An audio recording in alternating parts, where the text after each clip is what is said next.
Hey guys, welcome back to my channel. My name is CMA Prachi Agrawal and today I'm going to teach you chapter 2 of Cost and Management Audit. Guys, हम revision lectures ले रहे हैं. First मैंने ले चुका है, आपके लिए प्लेलिस्ट बना दी है, आप जाके देख सकते हैं. ये सेकंड वीडियो है और इसके बाद फिर लाइन से सारी वीडियोस आते जाएगी. अगर आपको ये नोट्स चाहिए तो उसके लिए आप हमारे ऐप में जाके फ्री ऑफ कॉस्ट ये नोट को एक्सेस कर सकते हैं. तो चलो वीडियो को स्टार्ट करते हैं. Let's get started. गाइस आज हम लोग सेकंड चैप्टर कर रहे हैं रूल्स वाला. तो मैं आपको बता दूं, जो कंपनी रूल्स है 2014, ये आपका वेटेज रखता है 10% का और हम लोग इसके थ्योरेटिकल पोर्शन आज कवर कर रहे हैं. मैं एकदम लास्ट में न्यूमेरिकल क्वेश्चंस कवर करूंगी. इसमें से न्यूमेरिकल क्वेश्चंस आने की बहुत हाई प्रोबेबिलिटी है, तो आप भूलना मत वो वीडियो देखना, ठीक है. तो गाइस चैप्टर 2 स्टार्ट करने से पहले मैं आपको बताना चाहूंगी कि अगर आपके पास ये नोट्स नहीं है तो आप स्टडी मैट के भी पेज नंबर रेफर कर सकते हैं, ठीक है, और उससे आपको आसानी होगी. तो फर्स्ट ऑफ ऑल हम पढ़ेंगे कि कंपनी रूल कब आया था.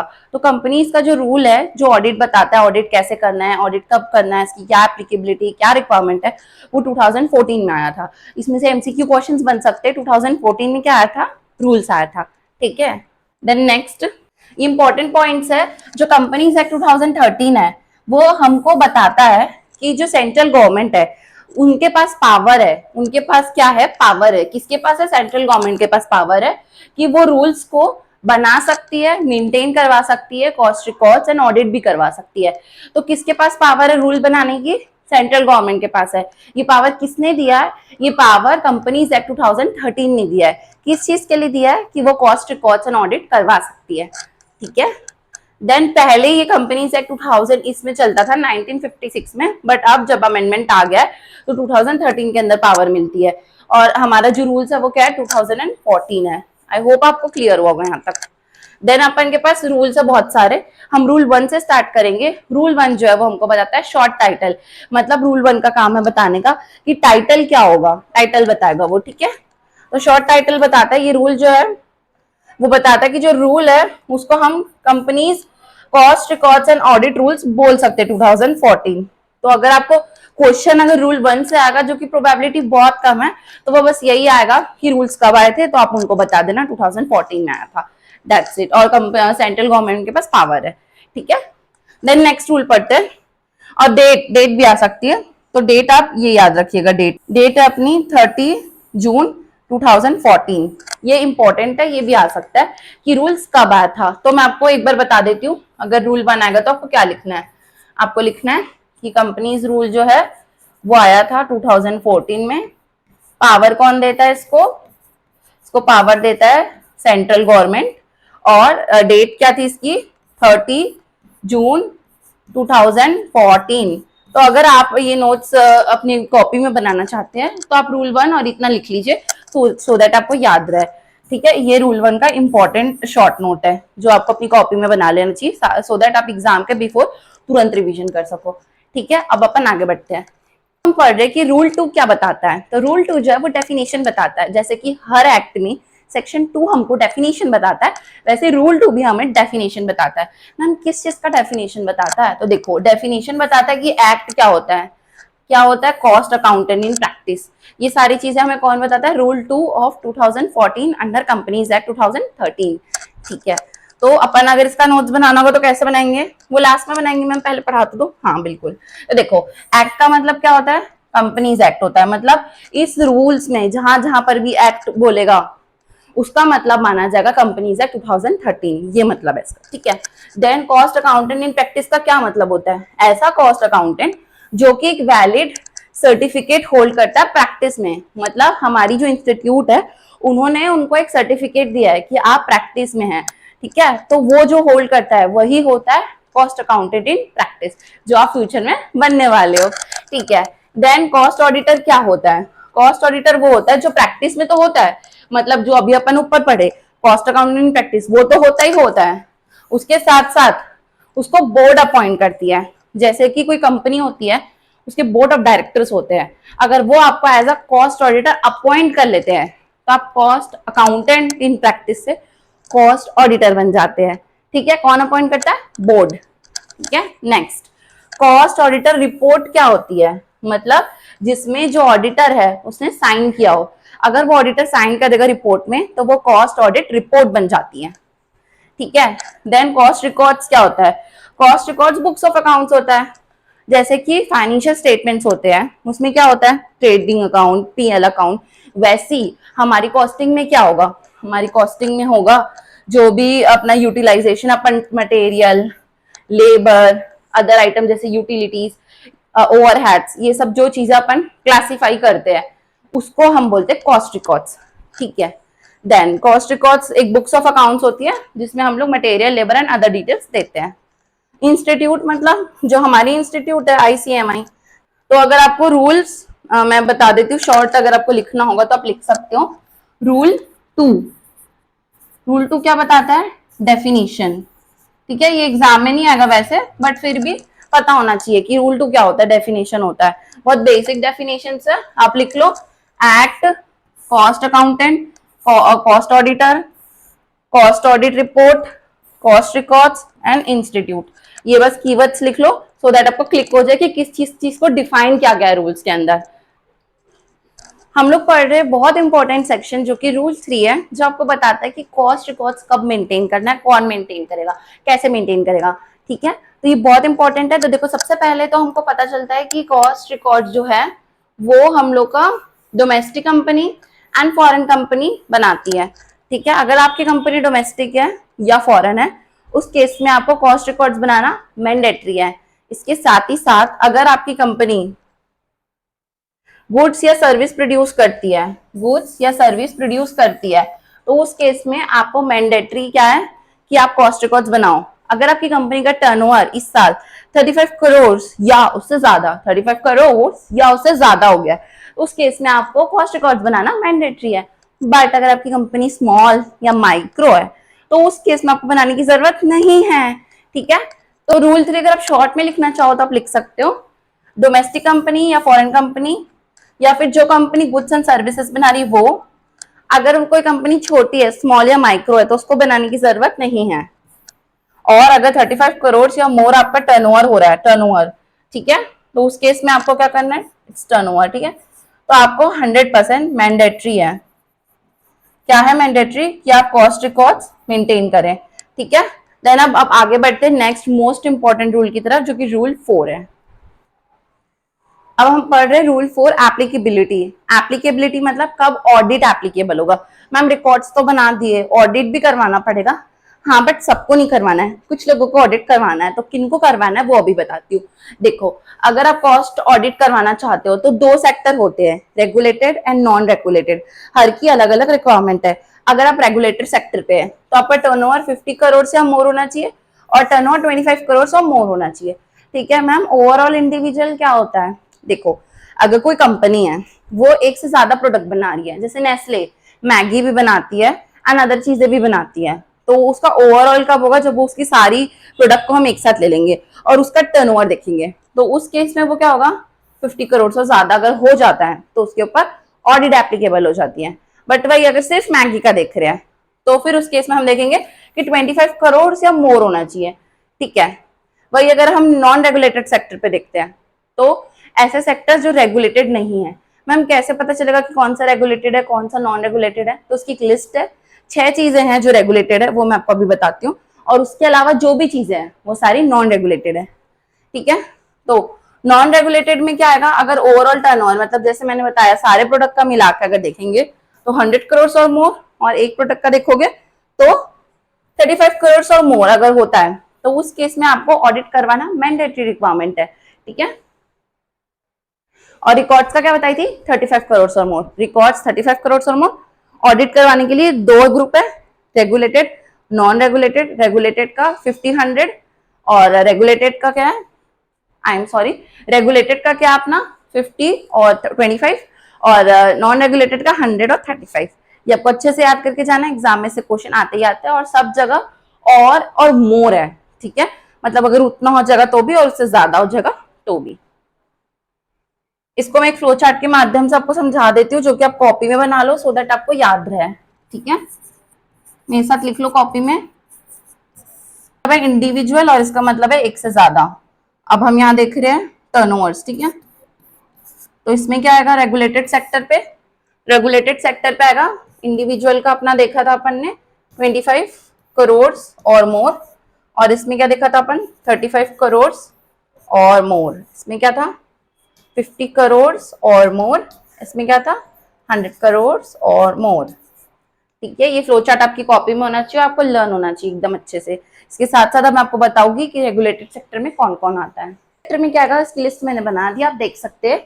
टेलीकॉम, पावर, पावर में अगर आप जनरेट करते हैं, ट्रांसमिट करते हैं, डिस्ट्रीब्यूट करते हैं, सप्लाई करते हैं, petrol, drugs, fertiliser and sugar, ये सारी चीजें जो है वो रेगुलेटेड सेक्टर के अंदर आती है। जो लिमिट्स रेगुलेटेड सेक्टर की वो इनके ऊपर एप्लीकेबल होगी। इसके अलावा अगर क्वेश्चन में कोई भी सेक्टर अलग से दे दिया जाएगा तो उस पर अनरेगुलेटेड वाली जो लिमिट्स है वो एप्लीकेबल होगी। अब हम नेक्स्ट रूल की तरफ आगे बढ़ते हैं। इसी के साथ आपको मैं ये बताना चाहूंगी कि इसमें कुछ एग्जम्पशंस है, ऐसे कुछ लोग हैं जिनके ऊपर कॉस्ट ऑडिट एप्लीकेबल नहीं होती। जैसे कि आप अगर एक्सपोर्ट करते हो और 75% से ज्यादा ऑफ टोटल रिवेन्यू, मतलब अगर आपका रिवेन्यू 100 करोड़ से, ये आपका रिवेन्यू मतलब सेल्स है, ठीक है, ये क्या आपकी सेल्स है, ये कितनी है 100 CR है। 100 CR में से अगर आप 76 CR जो है वो कहाँ से लेके आए, एक्सपोर्ट से लेके आए। ठीक है, एक्सपोर्ट से लेके आए तो उस केस में आपको कॉस्ट ऑडिट करवाने की आवश्यकता नहीं है, जरूरत नहीं है। ठीक है, अगर आप 76 लेके आए, क्योंकि इसमें क्या लिखा हुआ है, मोर देन 75%, मतलब अगर 75 होगा तो भी नहीं, 76 होना चाहिए या 75.1 होना चाहिए। ठीक है, तो इसका मतलब क्या है 75.1 और अबव। ठीक है, क्योंकि 75% एंड मोर देन का साइन लगा हुआ है यहाँ पर। ठीक है, तो ध्यान रखना न्यूमेरिकल क्वेश्चन यहाँ से आता है तो आपका गलती नहीं होनी चाहिए कि हमारा जो भी टोटल रिवेन्यू होगा उसका 75% से ज्यादा रिवेन्यू कोई कंपनी अगर लेके आ रही है एक्सपोर्ट से, तो उस केस में उसके ऊपर कॉस्ट ऑडिट एप्लीकेबल नहीं होगा। अगर वो कंपनी जो है वो क्या कर रही पता है, सेज पे लोकेटेड है। बहुत सारे ऐसे एरियाज है इंडिया में जो कि सेज बना दिया गवर्नमेंट ने, जिसको सेज बना दिया मतलब special economic zone. Special economic zone जो है उसमें अगर आप अपनी फैक्ट्री बना दियो, बैठा दियो, वहां पे आप मैन्युफैक्चरिंग करते हो, तो उस केस में आपको कॉस्ट ऑडिट करवाने की जरूरत नहीं है। ठीक है, और अगर आप कैप्टिव कंजम्पशन के लिए इलेक्ट्रिसिटी बनाते हो, जैसे कि मैंने आपको बताया था कि यहाँ पे पावर, इलेक्ट्रिसिटी जो है वो इन चीजों में करोगे आप तो आप रेगुलेटेड सेक्टर पे आओगे। बट अगर आप कैप्टिव कंजम्पशन कर रहे हो, मैम कैप्टिव कंजम्पशन क्या होता है, देखो कैप्टिव कंजम्पशन का मतलब होता है खुद की कंजम्पशन के लिए। मतलब समझ लो कि जो स्टील वाली कंपनीज होती है वो खुद का पावर अगर खुद बना रही है और खुद की फैक्ट्री में यूज कर रही है क्योंकि उनको बहुत सारा पावर लगता है, तो उस केस में आपके ऊपर कॉस्ट ऑडिट एप्लीकेबल नहीं होगी। ठीक है, अगर आप सिर्फ और सिर्फ इलेक्ट्रिसिटी जनरेट कर रहे हो खुद की कंपनी के लिए तो उस केस में आपके ऊपर एप्लीकेबल नहीं होगा। बट अगर आप बाहर के लिए कर रहे हो ये वाले सब चीजों के लिए तो आपके ऊपर एप्लीकेबल होगा। ठीक है, देन इंपॉर्टेंट पॉइंट्स देख लेते हैं अपन। जो भी कॉस्ट ऑडिट होती है वो क्या होती है, मैंडेटरी होती है। ठीक है, हम पढ़ रहे हैं तो अब हम पढ़ते हैं रूल 5 कॉस्ट रिकॉर्ड्स। तो जो कॉस्ट रिकॉर्ड्स है उसको कैसे मेंटेन करते हैं हम लोग, किस फॉर्म में मेंटेन करते हैं, हम वो पढ़ने वाले हैं। तो उसको हम पढ़ेंगे CRA1 में। CRA1 में हम उसको मेंटेन करते हैं। ठीक है, ये मैंडेटरी कब से हुआ है, जब से रूल्स आया है। रूल्स हमारी लाइफ में 2014 से आया, तब से मैंडेटरी है कि हमको जो भी CRA1 है उसमें कॉस्ट रिकॉर्ड्स मेंटेन करना है।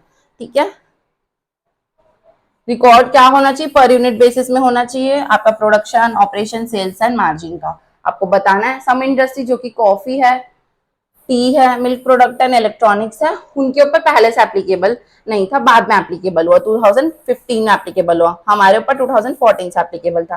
बट इंपॉर्टेंट बात क्या है इसमें, सबसे ज्यादा इंपॉर्टेंट बात ये है कि 2014 से चालू हुआ। CRA1 में क्या डालते हैं, कॉस्ट रिकॉर्ड डालते हैं। ये इंपॉर्टेंट MCQs बन सकता है।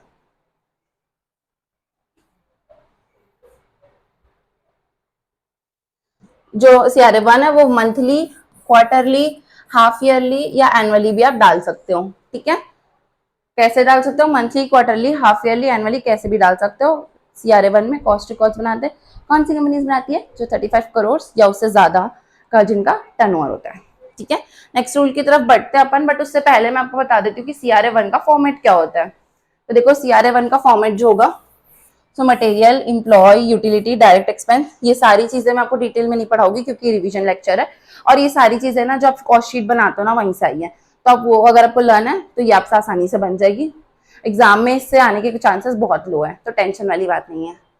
आपके लिए मैं स्क्रॉल कर देती हूँ, आप एक बार स्क्रीनशॉट ले लो अगर आप चाहते हो तो। ठीक है। इसमें कुछ कुछ चीजें एक्स्ट्रा है, जैसे कि रिकंसिलेशन जो अपन पढ़ेंगे, ठीक है। फिर अपना फिजिकल वेरिफिकेशन रिकॉर्ड्स का करवाना पड़ता है, रिलेटेड पार्टी ट्रांजैक्शन, ये सारी चीजें थोड़ी एक्स्ट्रा है कॉस्ट शीट के अलावा, ठीक है। तो अगर एग्जाम में आएगा तो आप बता देना, ठीक है। 2-3 पॉइंट एक्स्ट्रा, बाकी सब तो कॉस्ट शीट वाला ही है, ठीक है। देन अपन रूल 6 पढ़ते हैं, कॉस्ट ऑडिट क्या होता है, ठीक है। कॉस्ट ऑडिट क्या होता है, कौन करता है, कब करता है, कैसे करता है, सारी चीजें हम इसमें पढ़ेंगे। तो कॉस्ट ऑडिट जो है वो रूल 6 से पता चलता है। कॉस्ट ऑडिटर करता है, कब करेगा, देखो जब भी हम कॉस्ट ऑडिटर को अपॉइंट करेंगे उसके 180 डेज के अंदर उसको आपको क्या करना पड़ेगा, कॉस्ट ऑडिटर को अपॉइंट करना पड़ेगा। जैसे मैं आपको समझाती हूँ, एक कंपनी बनी और उसका टर्नओवर ज्यादा था, ठीक है। जब भी उसका टर्नओवर ज्यादा हो गया, एक्सीड कर दिया लिमिट से, ठीक है, जिस दिन लिमिट से एक्सीड किया तो उसके 180 डेज के अंदर उसको क्या करना पड़ेगा, V3 है ना, ठीक है, V3 180 डेज के अंदर उसको क्या करना पड़ेगा, अपॉइंट करना पड़ेगा एक बंदे को, ठीक है। ये कौन है, ये कॉस्ट ऑडिटर है, ठीक है। ये कॉस्ट ऑडिटर है, इसको अपॉइंट करना पड़ेगा कब तक, विथिन 180 डेज, ठीक है। और उसका रिटर्न कंसेंट भी लेना पड़ेगा, उसको बताना पड़ेगा कि यार मैं ना इंटरेस्टेड हूँ कॉस्ट ऑडिटर बनने में, और उसको सर्टिफिकेट भी देना पड़ेगा कि मैं डिस्क्वालीफाई नहीं हूँ। वो क्या करेगा, अपनी रिटर्न कंसेंट देगा कि मैं ऑडिटर बनना चाहता हूँ और मैं डिस्क्वालीफाई नहीं हूँ, ठीक है।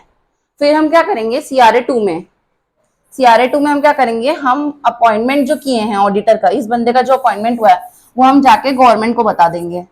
किसमें बताएंगे मैम, CRA 2 में। CRA 2 में हम जाके गवर्नमेंट को बता देंगे कि हमने मिस्टर पापा को अपॉइंट किया है, ठीक है, ये हम बता देंगे। उसके बाद क्या होगा, मीटिंग हुई उसके 30 डेज के अंदर, या जो फाइनेंशियल ईयर खत्म होगा उसके 180 डेज के अंदर आपको बता देना है। क्या बताना है,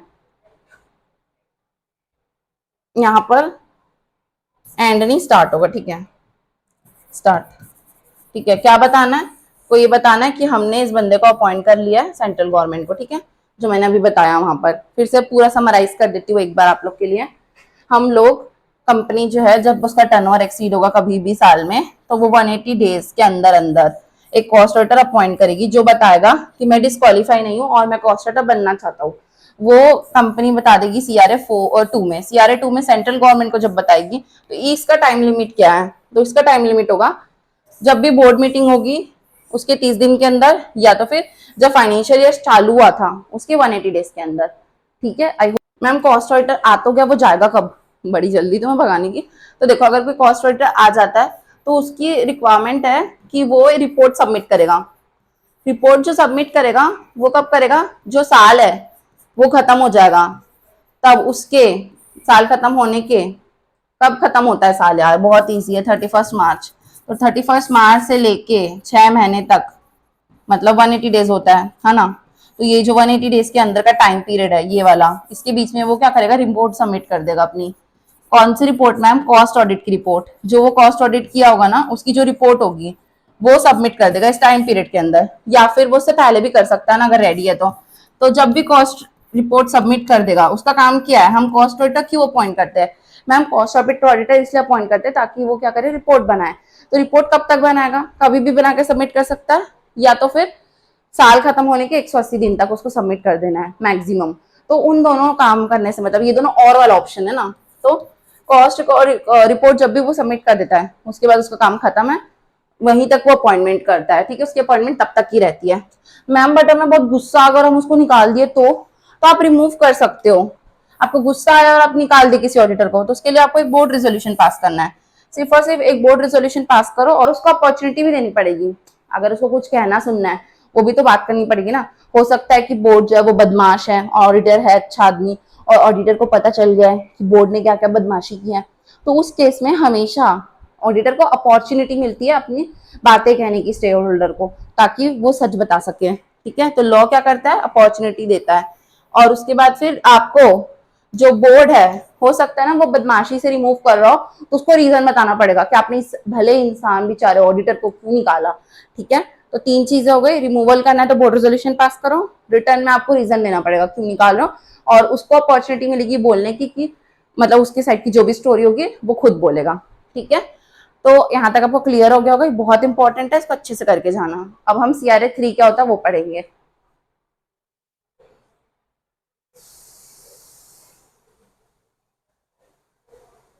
CRA 3 क्या होता है? Form of cost audit report. अभी हमने कॉस्ट ऑडिट रिपोर्ट थर्ड पे दिया, फर्स्ट में क्या किया मैम हमने? CRA 1 पढ़ा हमने, CRA 2 पढ़ा, अब CRA 3 पढ़ रहे हैं। बताओ 1 में क्या था, 2 में क्या था, 3 में क्या था? आपको 1 मिनट का टाइम दे रही हूँ, जल्दी बताओ।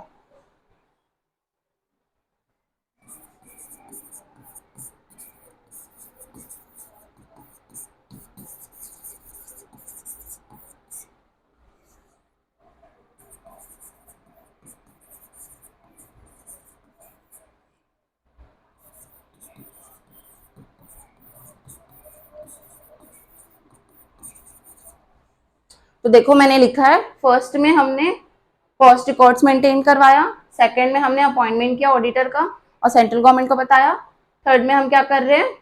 कॉस्ट ऑडिट रिपोर्ट बता रहे हैं कैसे बनाना है। ठीक है, तो देखो कॉस्ट ऑडिट रिपोर्ट कैसे बनेगी। फर्स्ट हमारा पार्ट ए होता है जो कि जनरल होता है, जिसमें आप जनरल इन्फॉर्मेशन बताओगे, ऑडिटर की डिटेल बताओगे, कौन सा आप पॉलिसी फॉलो कर रहे हो, कंपनी की इन्फॉर्मेशन, ये सारी चीजें बेसिक जो जो चीजें होती है आप वो सारी चीजें बताओगे। सेकेंड पार्ट में आप क्या बताओगे कि आप मैन्युफैक्चरिंग सेक्टर से हो क्या, आप अगर मैन्युफैक्चरिंग सेक्टर से हो तो आप वो बताओगे, आप अपनी क्वांटिटी इन्फॉर्मेशन बताओगे, अपना कॉस्ट स्टेटमेंट्स बताओगे, जो भी मटेरियल यूटिलाइज हो रहा है वो सब बताओगे, और इंडस्ट्री के बारे में आपको जो लगता है बताना चाहिए वो सारी इंपॉर्टेंट बातें बताओगे। देन पार्ट सी में क्या करोगे? सर्विस सेक्टर अगर हो तो आएगा ये सेम चीजें। ठीक है, ये मैन्युफैक्चरिंग के लिए बी है, सर्विस के लिए सी है। देन डी में क्या होगा? प्रॉफिट एंड रिकंसिलेशन, जो भी आपका प्रॉफिट एंड रिकंसिलेशन है वो बताओगे। तो आप अगर ये सब हेडिंग्स भी याद कर लोगे तो चलेगा, पूरा डिटेल याद नहीं करोगे तो भी चलता है, उतना इंपॉर्टेंट नहीं, बट आपकी नॉलेज के लिए आपको पता होना बहुत जरूरी है। आप आखिरी में क्या क्या डिस्क्लोज करोगे कि आपकी वैल्यू एडिशन क्या है, जिसके ऊपर हम प्रैक्टिकल सम सॉल्व करेंगे। रेशियोज एनालिसिस क्या चीज है, रिलेटेड पार्टी ट्रांजैक्शन क्या है, और रिकंसिलेशन जो होगा वो बताओगे। चारों चीज आप बताओगे, किस में बताओगे? ऑडिट रिपोर्ट में बताओगे। देन हम लोग ऑडिट रिपोर्ट को सबमिट कर देंगे CRA 4 में गवर्नमेंट को। ठीक है, 3 तक मैंने बताया था, 4 में क्या करोगे? गवर्नमेंट को सबमिट कर दोगे जो रिपोर्ट बनाया उसको। ठीक है, तो रिपोर्ट बनाया उसको सबमिट करेंगे। मैम कैसे करेंगे? आपको MC के पोर्टल में जाकर उसको सबमिट करना है CRA 4 में जो रिपोर्ट अभी बनाए थे।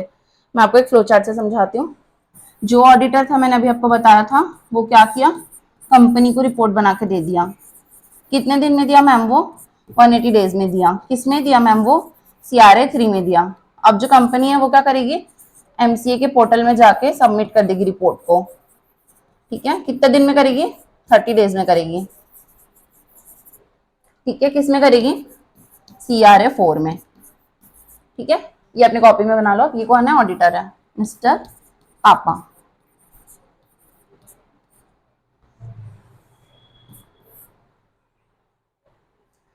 तो अब मैं बताती हूँ CRA 4 में क्या क्या आएगा। देखो अगर आप CRA 4 बनाते हो, cost audit report with MCA, उस केस में आपको एक्सबेरल फॉर्मेट यूज करना होगा। एक्सबेरल फॉर्मेट जो है वो मैंडेटरी है, उसी में हमको भरना पड़ता है। डिटेल्स क्या आएगी? जनरल इन्फॉर्मेशन कंपनी की, सेक्टर वाइज इन्फॉर्मेशन, ऑडिट की इन्फॉर्मेशन, ऑब्जर्वेशन जो ऑडिटर ने दिया है वो, उसके साथ जो आपकी रिपोर्ट है वो एक्सबेरल फॉर्मेट में, और कंपनी का एक्सप्लेनेशन। देखो अगर आप ऑडिटर हो और आपने बोल दिया कंपनी ने ये गलत किया, कंपनी ने वो गलत किया, तो उस केस में कंपनी क्या करती है? वो एक्सप्लेनेशन देती है कि मैंने ऐसा क्यों किया, अगर मैंने किया है तो मैंने क्यों किया है, तो वो जो रीजन है, वो जो रिजर्वेशन है। इसी के साथ हमारा चैप्टर 2 का रिवीजन खत्म होता है। अगर आपको वीडियो अच्छी लगेगी तो please share with your friends, like share and subscribe. Thank you so much for watching this video. आगे की सीरीज के लिए हमारे चैनल को जरूर सब्सक्राइब कर दीजिए। Bye guys.